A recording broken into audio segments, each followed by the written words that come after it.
Adam here with Brooksaw Antiques. Today we have this 1958 Optima Elite 3 vintage portable typewriter. I'm going to show you how to use the functions and make sure they all work. Made in West Germany, and this is a pretty rare top of the line typewriter. German engineering at its finest. It feels like an Adler mixed with an Olympia mixed with a Voss, so it's kind of like a hybrid feel to it if you're used to some of those typewriters. Even has the feel of maybe a facet with the key, the way the keys hit, lighter. It feels light but heavy. So the first thing we're going to do is show you how to get this out of the case, because that was one of my first issues when I first got one of these. It's got these four prongs in the case, and all it does is slide right into these holes into the foot mounts. So all you got to do is pull it out, and that kind of damages the case sometimes over the time because the foot mounts get old and they just maybe shrink a little bit. But that's how you do it. You just pull it straight out. This case specifically has the back hinge broke, but that's a different story. Okay, let's start by loading the page. This is your adjustable paper guide. This helps you load the page in straight and line that up with the edge of the platen, which is the main roller that feeds the paper. And this is the paper support arm that flips up like a switchblade and extends to show the page gauge, which just indicates when you're getting close to the bottom of the page. And this is the paper bail that sits on top. It's got two adjustable rollers and a scale holds the page down nice and tight. So the margins are located behind the carriage here. I'm just going to push them towards the edges for maximum clearance. That looks pretty good.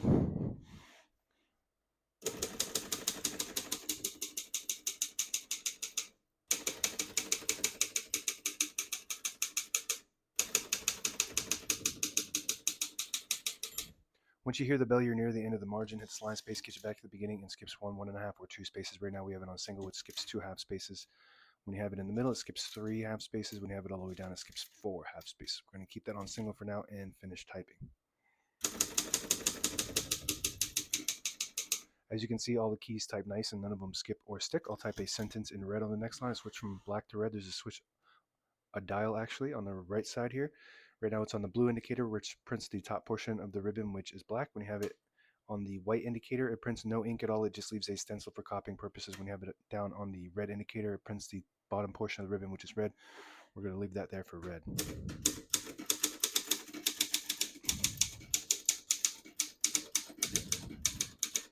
Beautiful. This might be, I don't know, I would put this maybe in the top 5, to be honest with you. The way that this one feels is in excellent condition. So when you have something that just functions perfectly, you always want to, especially when it's got top of the line engineering and just perfect looking print, you want to put that in the top category of all time, to be honest.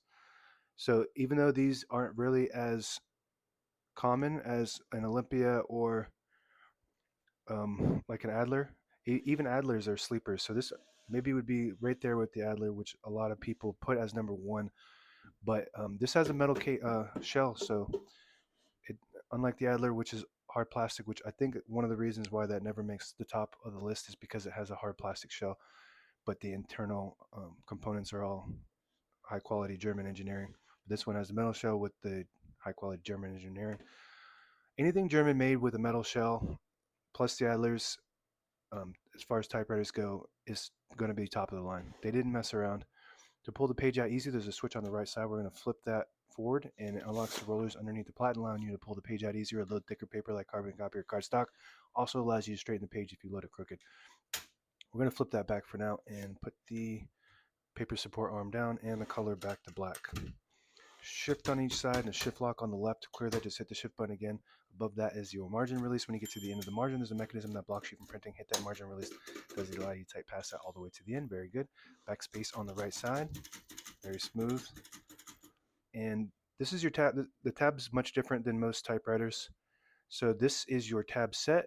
This on which is on the left side of the space bar. On the right side is the tab engage, and this is your tab clear. So right now we have tabs set on 10 space intervals, and the tab clear isn't all clear as well. So unless you stop it. So right now I'm just going to clear all the tabs by holding down this minus sign here. So now all the tabs are cleared. Now you can, if you just want to clear one of those tabs, then you just have to catch it before you get to the end. But there's no one specific tab clear. You have to kind of finesse it to do that. That's how it's designed. To set one, you just hit this button here. And I always like to set one somewhere specifically in the middle, so that way when you hit the tab button, it doesn't go slamming all the way to the end, causing wear and tear on your typewriter. So we're just going to go ahead and clear that one by catching it. So now we just cleared that one, and we didn't have to clear, if we had other tabs, we didn't have to clear all of them. So let's test that. So that one's clear. But I'm just going to set one right there in the middle. Test that out. Good to go. Let's pop the hood open. All the brand new ribbons loaded on the left, so it's pulling to the right clockwise. If you want to switch that direction manually, the side you want it to go to, you just flip this ribbon guide towards the middle and it'll pull to that side. And that's meant to catch the eyelet at the end of the ribbon, which is a little metal piece, and it will swap the direction automatically, so you don't have to get in there and do it manually unless it's not working or you would just want to change the direction. And that is it. There's no touch control on this as far as I know. Sometimes they're inconspicuous, but I don't think there is a touch control on this. Don't need one. Touch is perfect as is. Type as fast as you want. It feels super duper reliable and just no nonsense. It's not gonna mess with you. It's not gonna give you any problems. It's gonna type what you want. Shipped only on the right side. Super smooth. German engineering, always smooth, and doesn't have any clicks when you move it, just like most German typewriters. It's got a spring in there to catch the dog that of the escapement. So on the left side, there's no carriage release, but there is this lever. If you flip it down, it disables the spacing when you turn the knob, so you can get to an exact spot on the page. You flip it up, you get the clicks. Each one of those clicks is a half a space, and the same concept. If you pull out the knob here, it will disable the spacing. You let it go, you get the clicks again, and that is it. Oh, the carriage lock. Flip it back and move the carriage to the middle. Oops. Flip it forward towards the front and move it to the middle. It will lock the carriage. It won't lock the keys, just the carriage. To unlock it, flip it back like that. And that's it. Now available on eBay or Etsy or my new website, brooksawantiques.com.